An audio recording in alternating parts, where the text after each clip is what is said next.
வணக்கம். இன்றைய நமது ஆழமான ஆய்வுக்கு உங்களை வரவேற்கிறோம். வணக்கம். இன்னைக்கு நாம ஒரு குறிப்பிட்ட மூலத்திலிருந்து சில முக்கியமான கருத்துக்களை பார்க்க போறோம். ஸ்ரீமத் சுவாமி சித்பவானந்தரின் தினசரி தியானம் புத்தகம். ஆமா, அதுல அக்டோபர் 21, அதாவது ஐப்பசி 4ஆம் தேதிக்கான ஒரு குறிப்பு. ஆமா, அது ஒரே ஒரு வார்த்தைய மையமா வச்சிருக்கு, சிரத்தை. சிரத்தை. இந்த வார்த்தை நாம அடிக்கடி கேட்டிருப்போம். ஆனா அதோட உண்மையான ஆழம் என்ன, ஒரு மனுஷனோட வளர்ச்சிக்கு, வெற்றிக்கு அது எப்படி ஒரு அடிப்படையா அமையுது, இதுதான் நாம இன்னைக்கு கொஞ்சம் விரிவாக பார்க்க போறோம். சரி. அந்த நூல்ல என்ன சொல்லிருக்காங்க, அப்புறம் இது சம்பந்தமா ஒரு திருக்குறள் கூட இருக்கு, அதையும் சேர்த்து அலசலாம். அப்போ இந்த சிரத்தை பத்தின ஒரு தெளிவு கிடைக்கும்னு நினைக்கிறோம். நிச்சயமா ரொம்ப முக்கியமான கருத்து இது. சரி, முதல்ல அந்த தியான குறிப்பு எப்படி தொடங்குதுன்னு பாப்போம். அது ஒரு வேண்டுதலோட ஆரம்பிக்குது. அன்னே, உன்னை அடைய வேண்டும் என்னும் ஊக்கம் ஓயாது என் உள்ளத்தில் குடிகொண்டிருப்பதாகுக.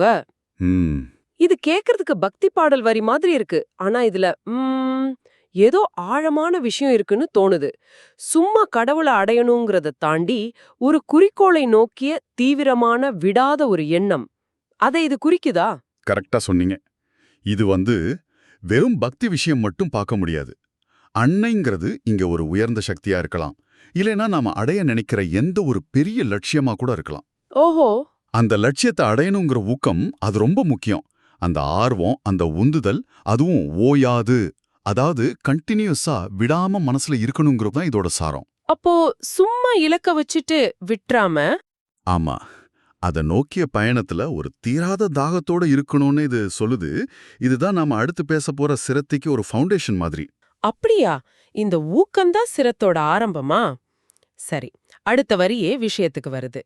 சிரத்திக்கேற்றவாறு மனிதன் மேன்மையடைகிறான். இது ரொம்ப அழுத்தமான ஒரு ஸ்டேட்மெண்ட் இல்லையா? ஆமா, ரொம்ப பவர்ஃபுல். மேன்மைங்கிறது சிரத்தையோட அளவை பொறுத்ததுன்னு சொல்லுது. ஆனா நம்மள நிறைய பேர் சிரத்தைனா நம்பிக்கை, பிலீஃப் அப்படின்னு தானே நினைக்கிறோம். ஆனா இந்த ஆதாரம் அதை விட ஆழமா எதையோ சொல்ல வருதா? இது ரொம்ப முக்கியமான கேள்வி. சிரத்தைய பிலீஃப்னு மொழிபெயர்க்கிறோம், ஆனா அது முழு அர்த்தத்தையும் கொடுக்காது. பிலீஃப் சில சமயம் சும்மா இருக்கலாம், ஒரு கருத்தை ஏத்துக்கிட்டோம், அவ்வளவுதான். ஆனா இங்க சுவாமி சித்பவானந்தர் சொல்ற சிரத்தைங்கிறது அதுக்கு மேல. அது ஒரு ஃபெய்த், கன்விக்ஷன், ஏர்னஸ்ட்னஸ், ஒரு டீப் இன்வால்வ்மெண்ட் எல்லாம் சேர்ந்தது. ஓஹோ, அப்போ இதுல நிறைய விஷயங்கள் அடங்கியிருக்கு. ஆமா, அசைக்க முடியாத உறுதி, ஆழமான ஈடுபாடு, தீவிரமான ஆர்வம், செய்யற வேலையில முழு அர்ப்பணிப்பு, இது எல்லாம் சேர்ந்த ஒரு ஒரு சக்தி வாய்ந்த மனநிலை தான் சிரத்தை. இந்த சிரத்தையோட குவாலிட்டி, அளவு, இதை பொறுத்து தான் ஒருத்தரோட வளர்ச்சி, மேன்மை அமையும். அதுதான் இங்க முக்கியம். இது வெறும் நம்பிக்கை இல்ல, இது செயல்திறன் கொண்ட உறுதி. இது கேட்கவே சுவாரஸ்யமா இருக்கு. வெறும் மனப்பான்மை இல்ல, இது ஒரு செயல் ஆற்றல்னு சொல்றீங்க. சரி, அப்போ இந்த பவர்ஃபுல்லான சிரத்தைய எப்படி வளர்க்கிறது, இல்லனா ஒருத்தர்கிட்ட சிரத்தை இருக்குன்னு எப்படி கண்டுபிடிக்கிறது? இந்த ஆதாரம் அத ஒரு 3 ஸ்டெப்ஸா சொல்லுது இல்லையா? ஆமா, 3 அம்சங்களை பிரிச்சு காட்டுது. அதுல முதலாவது, தான் மேன்மை அடைந்தே ஆக வேண்டும் என்று முதலில் அவன் அதன் மீது சிரத்தை வைத்தாக வேண்டும். இதை எப்படி புரிஞ்சுக்கிறது? இது தன் மேல நம்பிக்கை வைக்கிறவா, இல்ல உயர்வு எனக்கு தேவாங்கிற அந்த அவசியம் மேல நம்பிக்கை வைக்கிறதா? ரெண்டுமே கலந்துருக்குன்னு சொல்லலாம். இது சும்மா என்னால முடியுங்கிற செல்ஃப் கான்ஃபிடன்ஸ் மட்டும் இல்ல, அதையும் தாண்டி நான் முன்னேறியே ஆகணும், இந்த உயர்வு அடையிறது எனக்கு ரொம்ப அவசியம்னு ஒரு ஆழமான தேவையை முதல்ல உணரணும். சரி, முதல்ல நமக்கு வளர்ச்சி தேவைன்னு முழுசா ஏத்துக்கணும். ரெண்டாவது, அந்த வளர்ச்சியை அடைய நமக்கு தகுதி இருக்கு, இல்லைன்னா தகுதியை வளர்த்துக்க முடியும்னு நம்பணும். இந்த அடிப்படை நம்பிக்கை, இந்த சிரத்தை இல்லைன்னா எந்த பெரிய முயற்சியும் ஸ்டார்ட்டே ஆகாது. இதுதான் அடித்தளம் அப்போ. ஆமா, இது ஒரு மாதிரி சுயமதிப்பீடு, அப்புறம் முன்னேற்றத்துக்கான ஒரு தாகத்தை நாமளே ஏத்துக்கிறது. இது சில சமயம் கஷ்டமா இருக்கலாம். தன்னம்பிக்கை குறைவா இருந்தா இந்த முதல் படியிலே தடுமாற்றம் வரலாம். அதே நேரம் இது ஆணவமா மாறிடாம பாத்துக்கிறதும் முக்கியம். ஆமா, அதுவும் சரிதான். உண்மையான சிரத்தைங்கிறது யதார்த்தத்தை புரிஞ்சுக்கிட்ட ஆனா உறுதியான நம்பிக்கையா இருக்கணும். இது ஃபவுண்டேஷன். இது இல்லாம அடுத்த ஸ்டெப் இல்ல. அடுத்தது 2வது படி. தான் அடையும் லட்சியமே தனக்கேற்ற பெருநிலை என்று அந்த லட்சியத்தின் மீது அடுத்தபடி சிரத்தை காட்ட வேண்டும். இது இலக்கை தீர்மானிக்கிறத பத்தி பேசுது. ஆனா சும்மா இலக்க வச்சா போதாது, அந்த இலக்கு மேல சிரத்தை காட்டணும்னு சொல்லுது. இது ஏன் இவ்வளவு முக்கியம்? இது ரொம்ப நுணுக்கமான ஆனா மிக முக்கியமான படி. படியில நான் உயரணும்னு பொதுவா முடிவு பண்றோம். சரி, எதை நோக்கி உயரணும்? அங்கதான் இலக்கு வருது. ஆமா. ஒரு குறிப்பிட்ட இலக்கு, அது படிப்போ தொழிலோ ஆன்மீகமோ எதுவா வேணா இருக்கலாம். அதை தெளிவா முடிவு பண்ணிட்டு, இதுதான் எனக்கு பொருத்தமான உயர்ந்த நிலை, இதுதான் நான் அடைய வேண்டிய லட்சியம்னு அந்த இலக்கு மேல ஒரு அசைக்க முடியாத நம்பிக்கை வைக்கணும். ஏன் ஏன் அந்த நம்பிக்கை அவ்ளோ முக்கியம்? ஏன்னா நம்ம வாழ்க்கையில பல ஆப்ஷன்ஸ் வரும், பல பக்கம் கவனம் சிதறும். ஆனா ஒரு குறிப்பிட்ட இலக்கு மேல ஸ்ரத்த வைக்கும்போது அது நம்ம சக்தியை ஒரே இடத்துல குவிக்க உதவுது. ஓஹோ, ஃபோக்கஸ் பண்ண வைக்குது. ஆமா, அந்த இலக்கு ரொம்ப மதிப்புள்ளது, அதை அடைய முடியும், அது எனக்கு சரியானதுன்னு ஆழமா நம்பும்போது தான் தடைகள் வந்தாலும் மனசு தளராம அதை நோக்கி போக முடியும். அந்த இலக்கு மேல இருக்கிற ஸ்ரத்த தான் ஒரு வழிகாட்டி மாதிரி. நீங்க சொல்றத பார்த்தா இலக்கு தெளிவா இருந்தா மட்டும் பத்தாது. அந்த இலக்கோட மதிப்ப முழுசா உணர்ந்து, அது மேல ஒரு ஒரு கமிட்மெண்ட் மாதிரி ஆழமான ஈடுபாடு இருக்கணும்னு சொல்றீங்க. அதேதான். ஆனா இது கஷ்டம் இல்லையா? சில சமயம் நம்ம தேர்ந்தெடுத்த இலக்கு சரிதானான்னு சந்தேகம் வருமே. அந்த சந்தேகத்தையும் மீறி ஸ்ரத்த வைக்கிறது எப்படி? ஒருவேளை தப்பான இலக்கு மேல ஸ்ரத்த வச்சுட்டா? நல்ல கேள்வி. சிரத்தைங்கிறது கூட்டு நம்பிக்கை கிடையாது. இலக்கை தேர்ந்தெடுக்கிறதுக்கு முன்னாடி யோசிக்கணும், ஆராயணும். ஆனா ஒரு தடவை நல்லா யோசிச்சு ஒரு இலக்கை தேர்ந்தெடுத்துட்டா அது மேல முழு ஈடுபாட்டை காட்டணும். சரி. சந்தேகம் வர்றது இயல்புதான். ஆனா அந்த சந்தேகங்கள் நம்மள ஆட்கொள்ள விடக்கூடாது. நம்ம அடிப்படை நம்பிக்கையை அசைக்க விடக்கூடாது. ஒருவேளை போக போக அந்த இலக்கு உண்மையிலேயே சரியில்லைன்னு தெரிஞ்சா மாத்திக்கலாம், தப்பில்ல. ஓ, அப்படியா? ஆனா அதுவும் ஒரு தெளிவான புரிதலோட அடுத்து என்ன இலக்குங்கிறத முடிவு பண்ணி அந்த புதிய இலக்கு மேல சிரத்த வைக்கிற உறுதியோட செய்யணும். சும்மா அடிக்கடி இலக்க மாத்திக்கிட்டே இருக்கிறதும் சிரத்த இல்லைன்னு தான் அர்த்தம். ஆஹா. இலக்கின் மீதான சிரத்தைங்கிறது ஒரு மாதிரி உறுதிப்பாடுடன் கூடிய நெகிழ்வுத்தன்மைன்னு சொன்னீங்க. அது நல்லா இருக்கு. Committed flexibility. ஆமா. சரி, 3வது படிக்கு வருவோம். தான் ஒழுகும் மார்க்கத்தில் சிரத்தை வைக்க வேண்டும். அதாவது நாம தேர்ந்தெடுத்த பாதை, வழிமுறை, இது மேல நம்பிக்கை வைக்கணும். இது ஏன் இவ்ளோ முக்கியம்? பாதை மாத்திக்கிட்டே இருந்தா இலக்குக்கு போக முடியாதா? இது விடாமுயற்சியோட ஆணிவேர்னே சொல்லலாம். ஒரு பெரிய இலக்கை அடையணும்னா அதுக்கு ஒரு வழிமுறை, ஒரு பயிற்சி, ஒரு பாதை தேவைப்படும் இல்லையா? ஆமா. ஒரு பரீட்சையில ஜெயிக்கணும்னா ஒரு படிப்பு முறை வேணும். ஒரு திறமையை வளர்த்துக்கணும்னா தொடர்ந்து பயிற்சி வேணும். இந்த வழிமுறை மேல, இந்த பாதை மேல நமக்கு முழு நம்பிக்கை இருக்கணும். ஏன் அந்த பாதையில நம்பிக்கை இல்லனா என்ன ஆகும்? ஏன்னா எந்த பாதையில போனாலும் கஷ்டம் வரும், தடை வரும், தாமதம் ஆகும். நம்ம எதிர்பார்த்த ரிசல்ட் உடனே கிடைக்காது. மத்தவங்க வேற சுலபமான வழி இருக்குன்னு சொல்லுவாங்க. அப்பதான் குழப்பம் வரும். ஆமா, அந்த மாதிரி நேரத்துல நாம போற பாதை மேல சந்தேகம் வந்துட்டா நம்ம முயற்சி பாதியிலே நின்னுடும். இது சரிதானா, வேற வழிய பார்க்கலாமான்னு குழப்பம் வந்துரும். சரிதான்.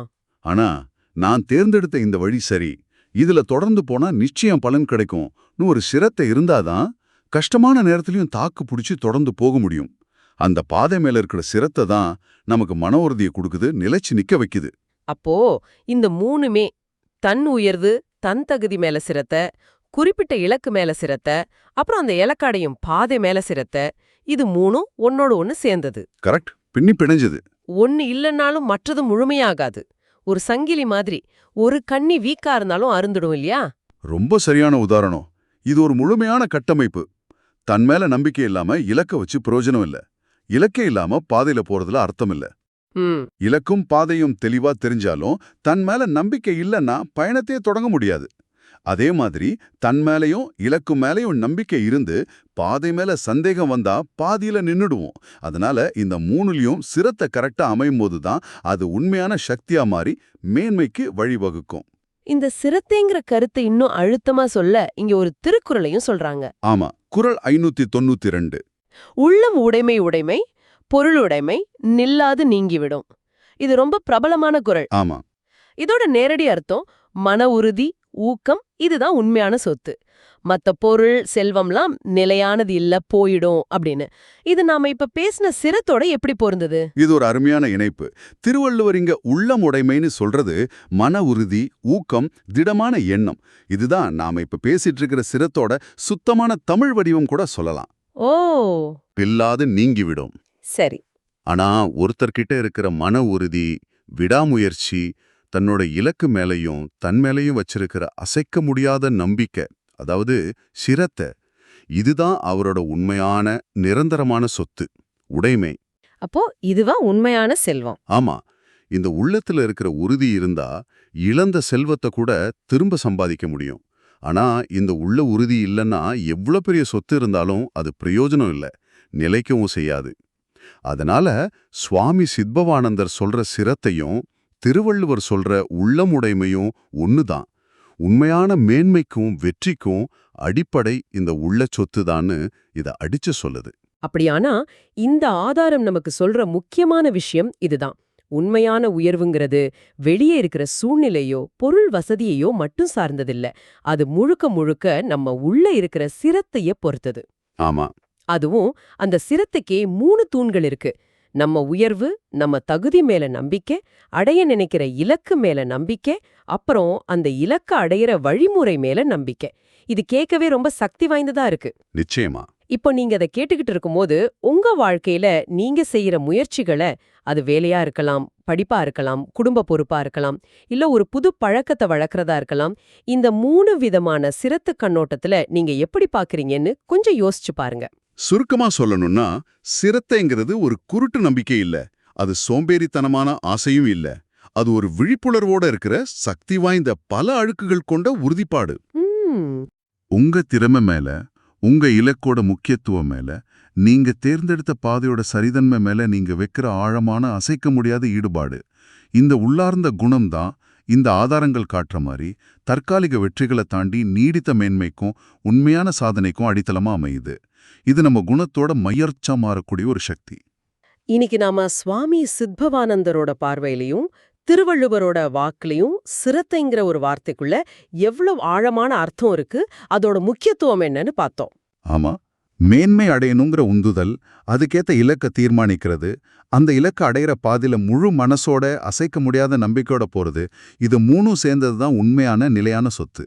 இதுதான் சாரம். இறுதியா ஒரு சின்ன சிந்தனை உங்களுக்காக. இந்த ஆதாரம் இலக்கு மேலையும் பாதை மேலையும் அசைக்க முடியாத சிரத்தை வைக்கணும்னு சொல்லுது.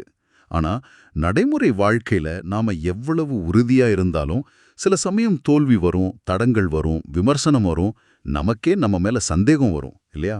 ஆமா, கண்டிப்பா வரும். அந்த மாதிரி நேரங்கள்ல அந்த அசைக்க முடியாத சிரத்தையே திரும்ப எப்படி பெறது, இல்லனா இருக்கிற சிரத்தை உடையாம எப்படி பாத்துக்கிறது? ஒருவேளை அந்த கஷ்டங்களையும் தோல்விகளையும் கூட நம்ம வளர்ச்சியோட ஒரு பகுதியா பார்க்கிற மனப்பான்மையை வளர்த்துக்கிறதும் சிரத்தோட ஒரு அங்கமா இருக்குமோ? இந்த உள்ளார்ந்த உறுதிய, இந்த உள்ளம் உடைமைய நாம ஒவ்வொரு நாளும் எப்படி இன்னும் பலப்படுத்தலாம்? இதை நீங்க யோசிச்சு பார்க்கலாம். இந்த ஆய்வில் எங்களுடன் இணைந்திருந்ததற்கு மிக்க நன்றி. நன்றி.